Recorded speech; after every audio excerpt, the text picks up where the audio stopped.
کہ کعبہ شریف بھی ایک پتھر سے بنا ہوا ہے تو ہم لوگ سجدہ اسی کی طرف کرتے ہیں، تو کیا یہ اس کے بارے میں ہمیں ان کو کیا جواب دوں؟ بھائی صاحب نے اچھا سوال کیا، غیر مسلم نے بھی آپ سے اچھا سوال کیا.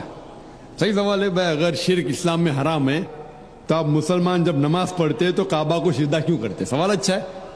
جس کو جواب نہیں بولیں گے نا شیطانی سوال ہے. تو اگر ہم پوچھیں گے بھائی کیوں یہ غلط ہے اسلام میں، جواب نہیں پتا ہے تو لوگ بولیں گے شیطانی سوال ہے. سوال تو بھائی صحیح سوال ہے میرے حساب سے. اور یہ سارے سوالوں کا جواب آپ اگر ویب سائٹ پہ جائیں گے irf.in میں، عام سوال ہے، کوئی نیا سوال نہیں میرے لیے، عام سوال ہے. اس کا جواب یہ ہے کہ کوئی بھی مسلمان کعبہ کی عبادت نہیں کرتا. کعبہ ہمارے لیے قبلہ ہے، دشا ہے، ایک ڈائریکشن ہے. ہم مسلمان ہم یکسانیت میں مانتے ہیں، کانگریگیشن میں مانتے ہیں. مثال کے طور پہ اگر ہمیں یہاں نماز پڑھنا ہے تو کوئی شخص کہے گا کہ پورب کی طرف دیکھو، کوئی کہے گا پشچم کی طرف، کوئی کہے گا ساؤتھ، کوئی نارتھ، کوئی ایسٹ، کوئی ویسٹ، کس طرف ہم دیکھیں. تو اللہ تعالیٰ فرماتے سورہ بقرہ میں جہاں بھی آپ ہے کعبہ کی طرف دیکھ کے نماز پڑھو. کعبہ ایک دشا ہے، ہمارے لیے قبلہ ہے.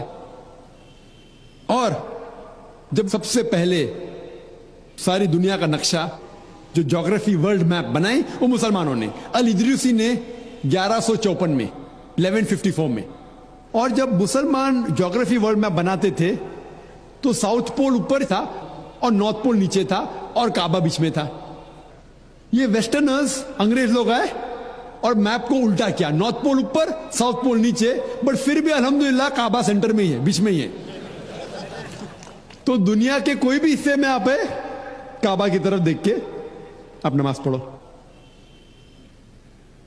ہم جب مکہ جاتے ہیں عمرہ کے لیے یا حج کے لیے تو ہم کعبہ کے گول طواف کرتے ہیں.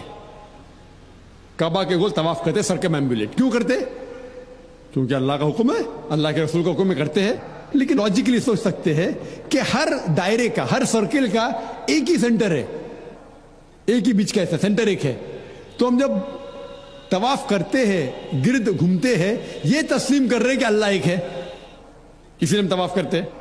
اور جو حضرت عمر رضی اللہ عنہ نے کہا کعبہ کے بارے میں، سنگ اسود کے بارے میں، وہ ساری غلط فہمی دور کر لیتا ہے.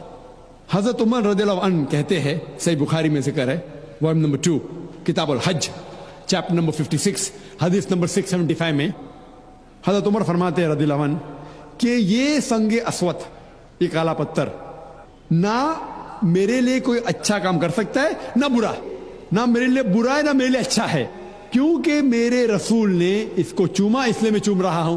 نہیں تو یہ کالا پتھر نہ میرے لیے کوئی بھلائی کر سکتا ہے نہ برائی کر سکتا ہے. یہ الفاظ دوسرے خلیفہ حضرت عمر رضی اللہ عنہ کہ کافی ہے انسانیت کو بتانے کے لیے کہ ہم کعبہ کو نہیں پوچھتے. اور ایک تو نقطہ ہم غیر مسلم سے کہہ سکتے ہیں، اور جو میں اکثر کہتا ہوں، کہ محمد صلی اللہ علیہ وسلم کے دور میں کئی صحابہ کعبہ پہ کھڑے ہو کے اذان دیتے تھے.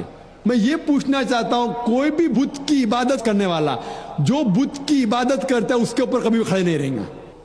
تو صحابہ کعبہ پہ کھڑے ہو کے، حضرت بلال رضی اللہ عنہ وہ کعبہ پہ کھڑے ہو کے اذان دیتے تھے. یہ صاف ہے کیونکہ ہم کعبہ کی عبادت نہیں کرتے، اسی لیے صحابہ کعبہ پہ کھڑے ہو کے بھی اذان دیتے تھے.